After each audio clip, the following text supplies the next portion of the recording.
ستدفن بضعة مني في أرض خراسان ما زارها مكروب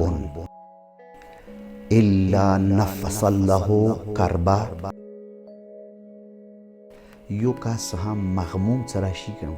دی کور ته دی بارګاه ته هغه کله وځي پروردګار عالم به دغه هغه مشکل حل کړی وي. زه د اهل سنتو علماو دوو کسو تذکره وکوم څه هغه معمولي شخصیت نه دي. هغو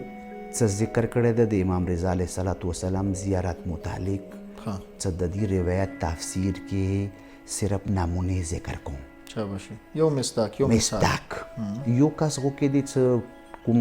علما دي هغو ته ښه پته لګي که چیرې چاته علم نه وي لاړ شي خپل علماونه تپوس وکړي نن نیټ کې لاړ شي سرچ وکړي حاکم نیشاپوري مستدرک کتاب دی المستدرک علی الصحیحین هغه لوی کتاب لیکلی دی لوی سرمایه خو هغه کې دغه کوم رایټر دی حاکم نیشاپوري هغه ذکر کړي څه ماته بیماري ولګېدله د چمړې والا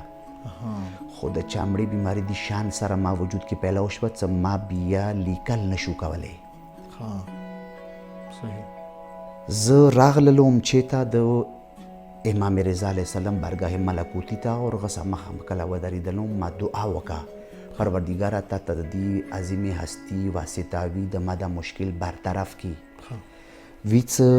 کله ما دعا وکړه زه به راوتلم ما چمړې باندې کومه د بیماري لګېدې وه بیا هغه ما محسوسه نه کړه زه راغلم ما لیکل شروع کړو. الله اکبر. دا د اهل سنتو عالم دی حاکم نیشاپوري. بل ذکر وکوم څه هغه ابن حبان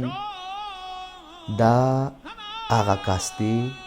کتاب الثقات جلد نمبر 8 کې ذکر کوي دا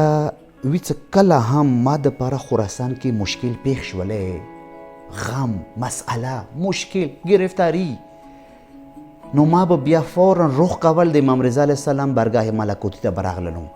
و به درېدلم امام قبې سره مخامخ به ودرېدلم ما به لاسونه اوچات کړو خدای ته مو واسطه ورکړه بیا څه زه واپس راووتلی که ما زړه غمجان وی زړه